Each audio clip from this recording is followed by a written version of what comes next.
Okay, mukudziwa kale kuti Alfred Gangata, Minister of State, komanso Norman Chesale amene ali wachiwiri kwa Minister of Homeland and Security. Anthu amene wanditu ali ndi makampani a security. Therefore, MRA ikuwapatsa contract makampani amene awiri osewa, so ndi ndalama zochuluka kwambiri.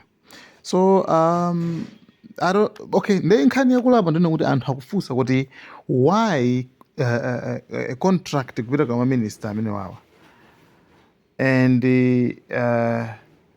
yeah, like I don't know. So nkhani ndi imeneyi, ndi ngati munamva nkhani kukhudzana ndi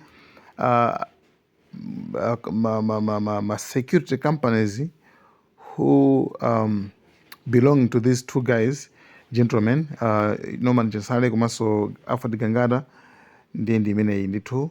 So yeah, maganizo anu ndotani pa nkhani imeneyi, like yeah, I think it's up to you guys.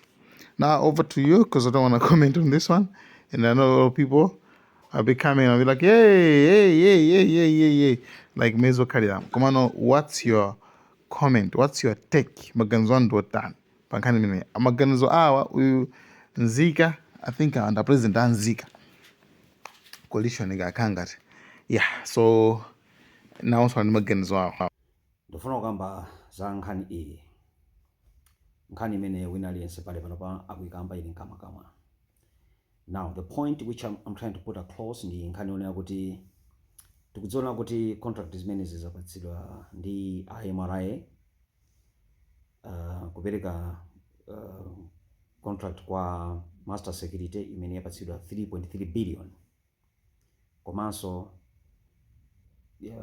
company ya olemekezeka Chesale imene yapatsidwa I think 1.4 billion kuna kuti apereke security ku MRA. Ndiye nkhani ndionena kuti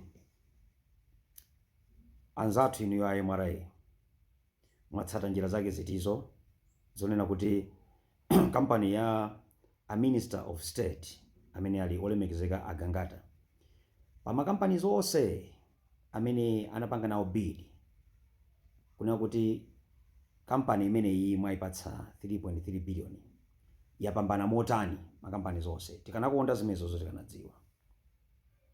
Komanso tikanakonda company ya olemekezeka Chesale kuna kuti so yapambana motani pa makampani zonse.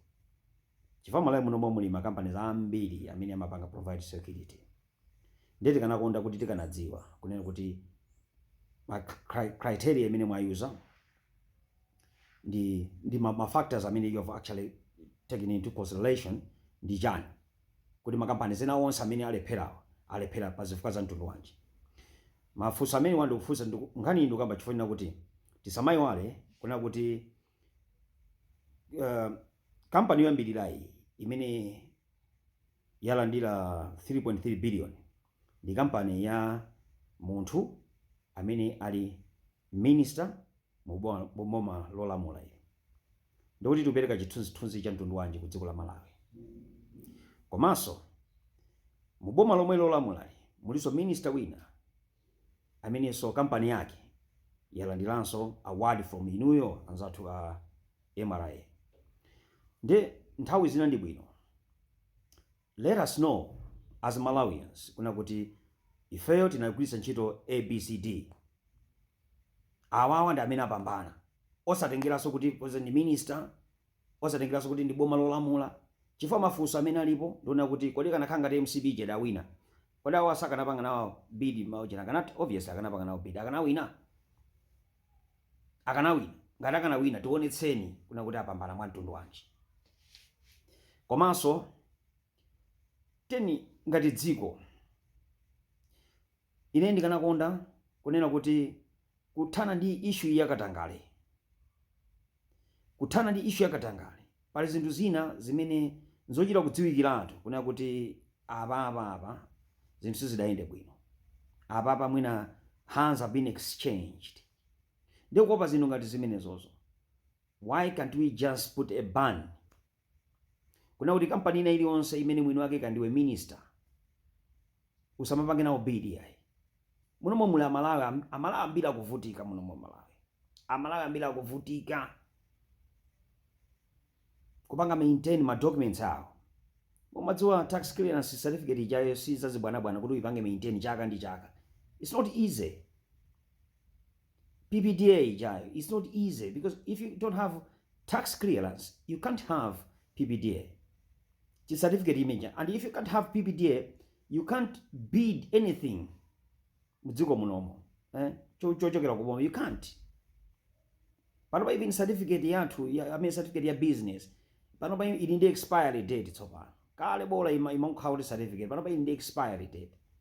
So which means boy pangaso renew, you have to show kuna kuti tax clearance yako ili bwino. Ndeno zinthu mafuta amene wawa Amalawi amene akuvutika anawowa zikanakhala bwino ma contract ngati amene wawa adzipatsidwa. Sikuna kuti kunalibe kampani nake imene idapanga bid ndithu mwachilungamo. Ilipo kampani imeneyo. Komano for some reason you have decided kupereka ma contract amene wawa kwa anthu oti ali kale boma lolamula. Izi zinthu zidachitika poso kale mu boma la DPP yomwe. The last term pamapezeka kuti pala anthu ena ake they were just enriching themselves with the contracts. And if you cannot be careful, as after DPP, this can be the beginning of your downfall.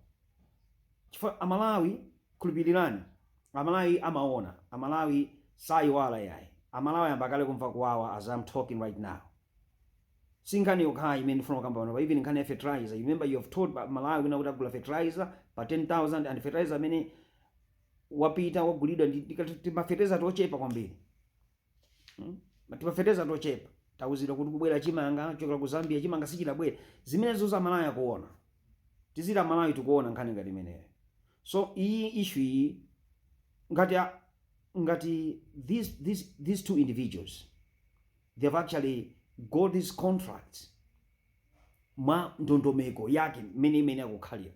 Let us know chifukwa akanakhala kuti adawina ndi anthu ena ake. I don't think kuti bwezi kuli debate pa social media pa zankhani ngati zimenezi. Koma fact kuti awina ndi amene wawa.